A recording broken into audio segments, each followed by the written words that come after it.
చెప్పండి అత్తయ్య.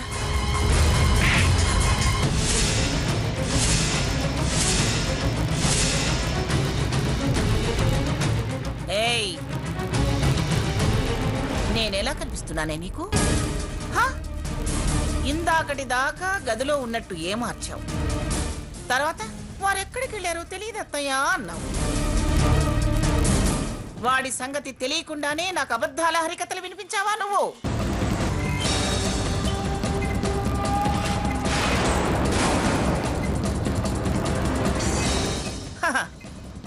ఏ కట్టుకున్న వాడిని రక్షించి సతీ సావిత్రినైపోదామనుకున్నావా? ఏయ్, అత్తగారి కంట్లో కారం కొట్టిన వాళ్ళకి అంత బిరుదేం రాదే.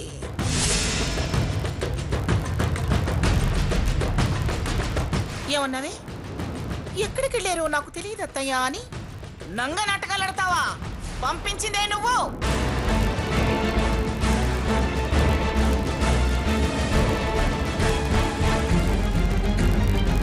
ఇప్పుడు పచ్చి అబద్ధాలాడేది కూడా నువ్వే.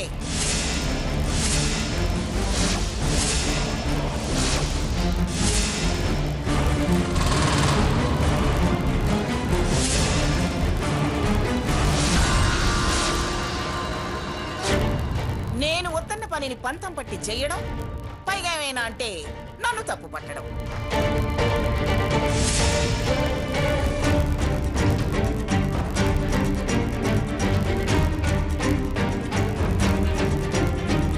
చూడవయ్యా చూడు, సొయ్యి అనగాని నాకు గారని వత్తాసు పలుకుతాగా వత్తాసు. అదేం చేసిందో చూడు. పొద్దున వాడెవడో అనామకుడు అనాథ విధకి రక్తదానం ఇవ్వాలంటుంటే అక్కర్లేదు, ఎందుకు ఇవ్వాలని అంతగా చెప్పానా లేదా? మీరేమో పుణ్యం పురుషార్థం అని లెక్చర్లు ఇచ్చారు, లెక్చర్లు. అందుకే నా మాట తుడిచి అవతల పారేసి భర్తని రక్తదానం ఇవ్వడానికి వీర తిలకం దిద్ది పంపించింది పరమ సాధ్వి అత్తయ్య. ఏయ్, నోరు తెరిస్తే నాలుక చీరుస్తాను. చెప్పండి జడ్జి గారు, తప్పేవరిది? న్యాయం ఎటు చెప్తారు?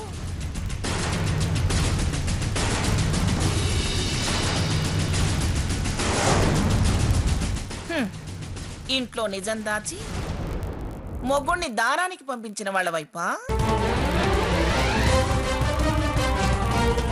పూజ చేయాలి నీరసం వస్తుంది వద్దు అని అన్న వాళ్ళ వైపా? మంగా ఏదో చావు బతుకుల్లో ఉన్నాడు, పాపం అనిపించి వెళ్ళాడేమో, వదిలేయి. ఓ పని చేయండి, మీరంతా కలిసి నన్ను మూట కట్టుకెళ్ళి కాశీ గంగలో వదిలేసిరండి.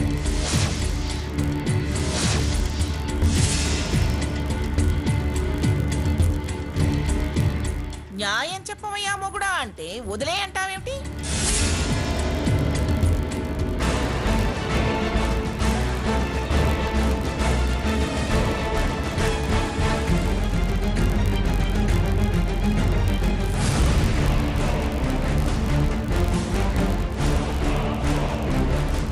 ఆనంద్,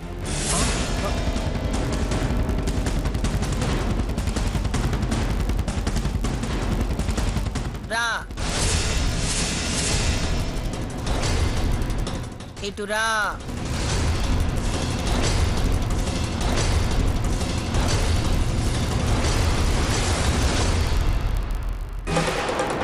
నీ దొంగ నాటకం బయటపడిపోయిందిరా.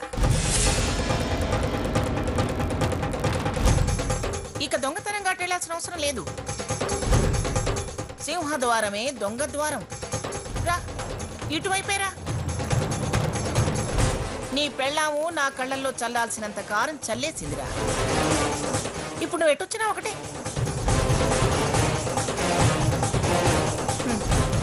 కనుక్కోలేననుకున్నావా? ఒరేయ్, నువ్వెక్కడికెళ్ళొచ్చావో నాకు తెలుసు.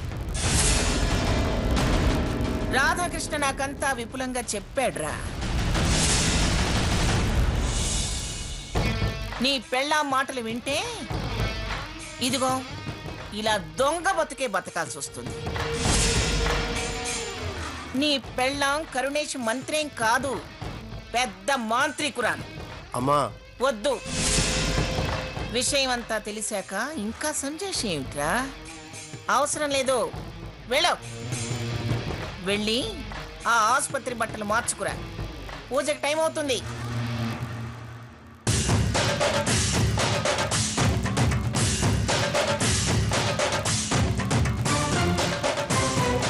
వాడు వస్తాడు గాని మీరు పూజ మొదలు పెట్టండి పంతులు గారు. అలాగేనమ్మా. ఆగమార్థంతు దేవానాం గమనార్థంతు రక్షసాం పురుకంఠారం తత్ర దేవతాహ్వాన లాంఛనం. ఓం విష్ణువే నమః, జిష్ణువే నమః, వృషస్కార నమః, దేవదేవాయ నమః, కృపాగ్ర నమః, దామోదర నమః, దేవదక్షాయ నమః, ఆదిదేవాయ నమః, ఆదిసుతాయ నమః, పుండరీకాయ నమః, పుండరీకాక్షాయ నమః, పరమానందాయ నమః, పరమాత్మనే నమః, పరస్పరాయ నమః, పరశుధారిణ నమః, విశ్వాత్మనే నమః, కృష్ణాయ నమః, కలీకమలాకృష్ణకృష్య నమః, మాధవాయ నమః, మధుసూదనాయ నమః, ముకుందాయ నమః, మాధవేశాయ నమః, వేద్యారిణే నమః, పుండరీకాక్షాయ నమః, అచ్యుతాయ నమః. సర్వమంగళమాంగళ్యే శివే సర్వార్థసాధికే శరణ్యే త్రయంబకే గౌరీ నారాయణి నమోస్తుతే. అయ్యా, అందరూ హారతి కళ్ళకత్తుకోండి. అమ్మా, మీరు కూడా అక్షంతలు వేసి అమ్మగారికి నాన్నగారికి నమస్కారం చేసి ఆశీర్వాదం తీసుకోండి. అపవిత్ర పవిత్రవా సర్వావస్థాంగతో యస్మాత్ పుండరీకాక్ష సభాధ్యంతర సిద్ధి పుండరీకాక్ష పుండరీకాక్ష పుండరీకాక్ష నమస్కరోమి.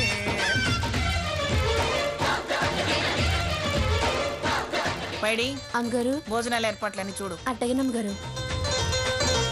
పూజారి గారు, అమ్మా, పెద్దల ప్రసాదం అందరికి పంచండి. అలాగేనమ్మా.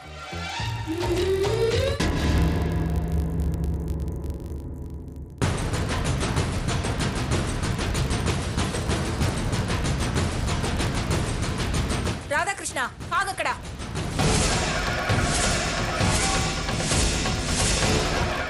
ఏంటి ఎంత సౌండ్ ఇచ్చింది? కొంపదీసి నా మ్యాటర్ లీక్ అయిందా?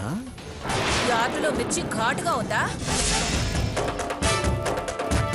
నీ రెండు కళ్ళల్లో అలాంటి కారమే పెట్టాలి.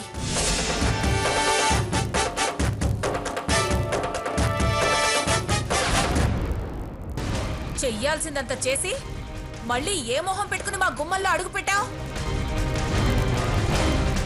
సావిత్రి, నాన్న, మీరు అమ్మని ఆపొద్దు. అన్నీ భరిస్తూ అందరికీ భయపడి మనం తలంచుకుని ఉంటుంటే బతుకుండగానే సమాధి చేస్తారు.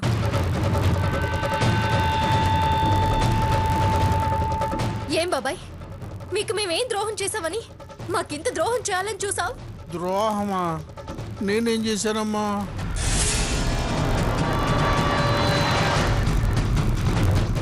సిగ్గు లేకుండా ఏం ద్రోహం చేశానని ఎంత బాగా అడుగుతున్నావయ్యా. నేను నిన్ను ఆయన తమ్ముడుగా కాదు, నా తమ్ముడుగా చూసుకున్నాను. అందుకేనా ఇలా ప్రవర్తించావు? అన్నా కూతుళ్ళ మీద నిందలేసి వాళ్ళ జీవితాల్లో నిప్పులు పోయాలని చూస్తావా?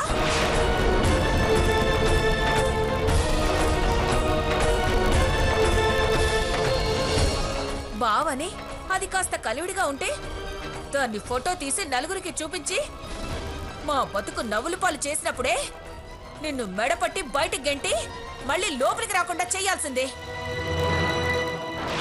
నువ్వు చూడదురా.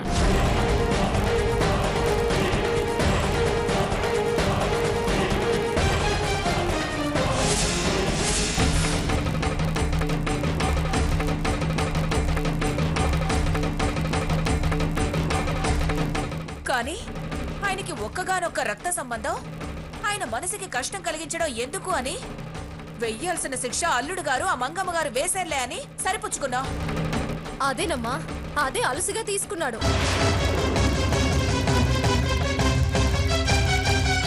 బాబాయ్ బాబాయ్ అని అందరం తనకి నాన్నకిచ్చినంత విలువ ఆయనకి పంచినంత ప్రేమ పంచితే ఈయనేమో కుళ్ళు పెంచుకున్నాడు. ఎరా రాధాకృష్ణ, ఏమిట్రా ఇది?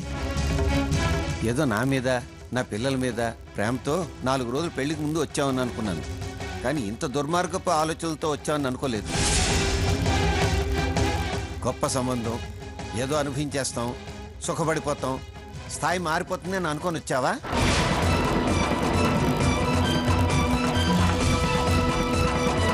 వచ్చే కన్నా నేను పడే మాటలు అవమానాలు నీకు అర్థం కావడం లేదా? దాని జీవితం కోసం అన్నీ భరిస్తున్న విషయం కూడా తెలుసుకోలేకపోయావా?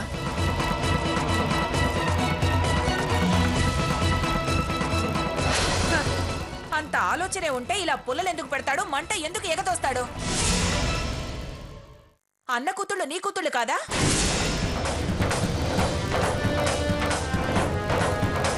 వాడు సుఖ సంతోషాలతో ఉంటే నీకు సంతోషంగా ఉండదా?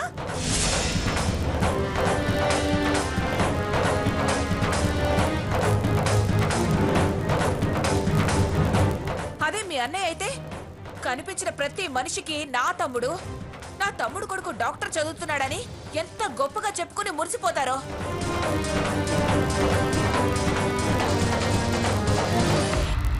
ఆయన వెన్ను తన్నుకొని అదే రక్తం పంచుకు పుట్టినోడివి కదా, ఇలాంటి పనులు ఎలా చేయగలుగుతున్నావు?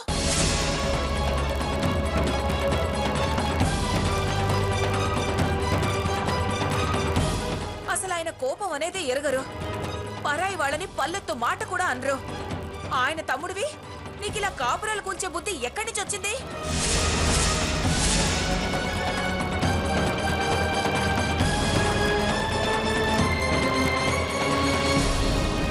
అయ్యో, అన్నయ్య పిల్లాడు చిన్నోడు, ఎదిగి చేతికి అందడానికి చాలా ఏళ్లు పడుతుంది.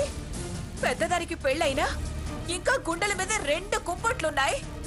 ఇప్పుడు ఆ గుండెకు కూడా ఆపరేషన్ అయింది. అన్నయ్యకి ముందు ముందు ఎలా ఉంటుందో ఏమవుతుందోనన్న ఆలోచన లేదా? అయ్యో పాపం అన్న జాలి కూడా లేదా? పంచిన ప్రేమంతా పాముకు పాలు పోసి పెంచినట్టయింది. బాబాయ్ అంటే కష్ట సుఖాల్లో భాగం పంచుకునే మనిషి అనుకున్నాం. చిన్నప్పుడు భుజాన ఎత్తుకొని ఎత్తులో ఉంచాడు మా బాబాయ్ అని ఆనందించాం.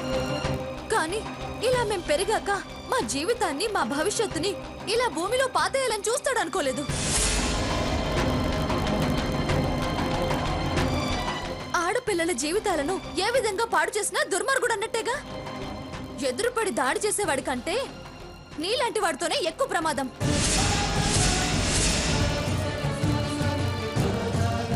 వాళ్ళ నుంచి తప్పించుకునే అవకాశమైనా ఉంటుంది. ఏం చేశామని మా మీదిలా కక్షగట్టి పగవాడిలా ప్రవర్తిస్తున్నావు?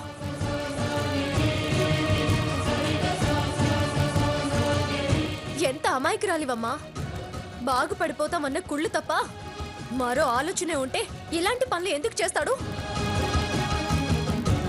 అయినా ఒకసారి స్వర్ణ గురించి చెప్పి మాతోటి అటు అమ్మమ్మ గారితోటి తిట్లు తిన్నారు కూడా. సిగ్గులేదా?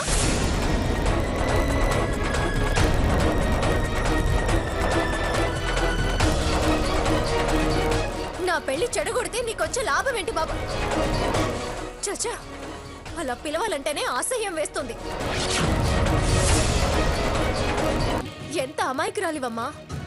బాగుపడిపోతామన్న కుళ్ళు తప్ప మరో ఆలోచనే ఉంటే ఇలాంటి పనులు ఎందుకు చేస్తాడు? అయినా ఒకసారి స్వర్ణ గురించి చెప్పి మాతోటి అటు అమ్మమ్మ గారితోటి తిట్లు తిన్నారు కూడా. సిగ్గులేదా?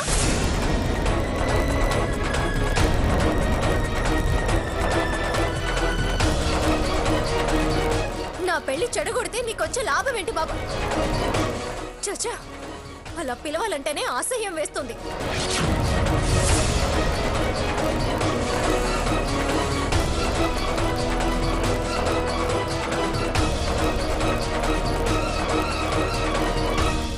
సీత, వదిలేమ్మా. ఇంకా తప్పు ఒప్పుకొని తలదించుకున్నాడు కదా.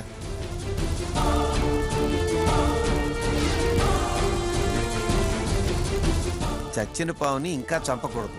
అందరూ లోపలికి వెళ్ళండి.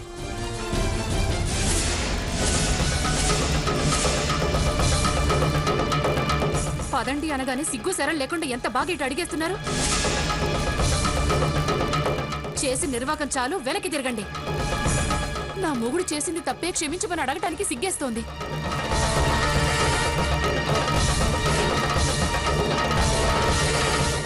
ఎవరి మొహం వంక సూటిగా చూడలేకపోతున్నాను. పుణ్యం కొద్ది పురుషుడు, దానం కొద్ది బిడ్డలు అంటారు. ఏ జన్మ పాపమో నా మొగుడయ్యావు. పదా. అమ్మా శకుంతల,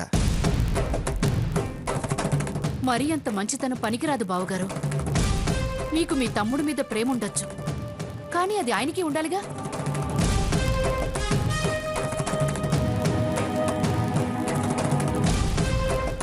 చుప్పనాతి వాళ్లతో చుట్టరికం చూరుకి నిప్పు తెస్తుంది అంటారు. ఇంకా ఈ మనిషిని ఇంట్లో ఉండమని తప్పు చేయకండి. వాళ్ళదంతా పొయ్యిలో పడుకున్న కుక్క బుద్ధి. లేచిన తర్వాత ఒళ్ళు విదిలించుకుంటారు, మళ్ళీ పాత బుద్ధి ప్రదర్శిస్తారు. మమ్మల్ని వెళ్ళనివ్వండి. తప్పు చేసింది తన భర్తే అయినా పిన్ని కరెక్ట్ గా మాట్లాడుతుంది నాన్న. వాళ్ళని వెళ్ళనివ్వండి. అవునండి, మీరు ఆపొద్దు. అవును నాన్న. వాడు బుద్ధి గడ్డి తిని తప్పు చేస్తే మనం తప్పు చేస్తామా? అప్పుడు మన విలువే ఉంటుంది.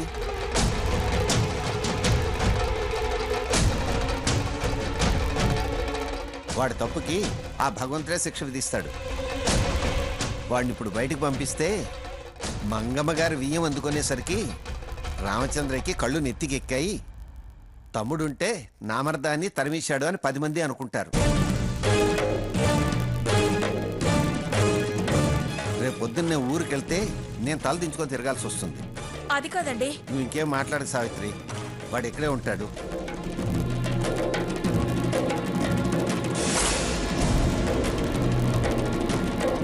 రే రాధాకృష్ణ, పెళ్ళయ్యేదాకా ఇక్కడే ఉండి ఆ 4 అక్షంతలు దాన్ని నెత్తి మీద వేసి వెళ్ళు. స్వర్ణ, పెళ్ళయి బాబాయ్ వెళ్ళేదాకా సూటిపోటి మాటలు మాట్లాడడం కానీ చిన్న చూపు కానీ చూసినా ఆ తర్వాత నా కోపం తెప్పించిన వాళ్ళు అవుతారు.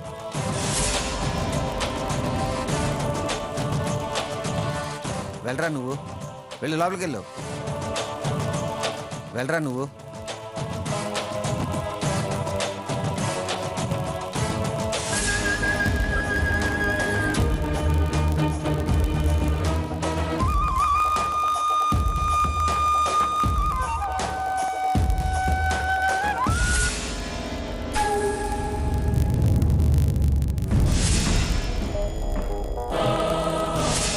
రామచంద్రయ్య తమ్ముడు రాధాకృష్ణ ఒట్టి చొప్పనాతి సన్నాసిలా ఉన్నాడు. రక్త సంబంధం అని కూడా చూడకుండా అన్న కూతురు సుఖపడిపోతుందని కళ్ళల్లో నిప్పులు పోసుకుంటున్నాడు. అందుకే వాడు లేని తప్పులు వెతికి గుడ్డ కాల్చి వాళ్ళ నెత్తిన వేయాలని చూస్తున్నాడు. సీత అక్కడుండగానే ఇలా చేస్తే రేపది ఇంటికొచ్చాక వాడు వస్తూ పోతూ ఉంటే ఈ భోగభాగ్యాలు చూసి అస్సలు తట్టుకోలేడు. వాడు చూరుకి నిప్పంటించే వాళ్ళని అస్సలు దరిదాపులకు రాకుండానే చెయ్యాలి. వాణ్ణే కాదు, అసలు ఆ దరిద్రపు సంతని మా కమతపు కాంపౌండ్లో కూడా రావడానికి వీల్లేకుండా చెయ్యాలి. లేని తప్పులు వెతికి గుడ్డ కాల్చి వాళ్ళ నెత్తిన వేయాలని చూస్తున్నాడు. సీత అక్కడుండగానే ఇలా చేస్తే రేపది ఇంటికొచ్చాక వాడు వస్తూ పోతూ ఉంటే ఈ భోగభాగ్యాలు చూసి అస్సలు తట్టుకోలేడు. వాడు చూరుకి నిప్పంటించే వాళ్ళని అస్సలు దరిదాపులకు రాకుండానే చెయ్యాలి. వాణ్ణే కాదు, అసలు ఆ దరిద్రపు సంతని మా కమతపు కాంపౌండ్లో కూడా రావడానికి వీల్లేకుండా చెయ్యాలి. హద్దులు నిర్ణయించకపోతే మనం ప్రశాంతంగా బతకలేము. చెప్తా.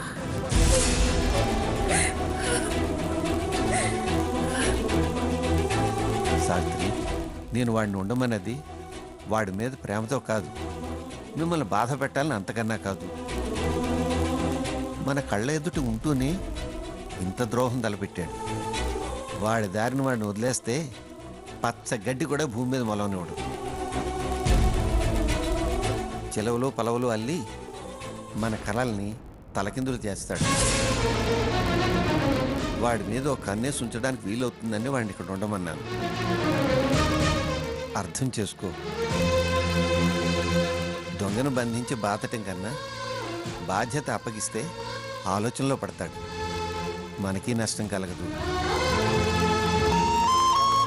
బుర్రకెక్కిందా? డౌట్స్ ఉంటే అడుగు, మాస్టర్నిగా తీరుస్తాను.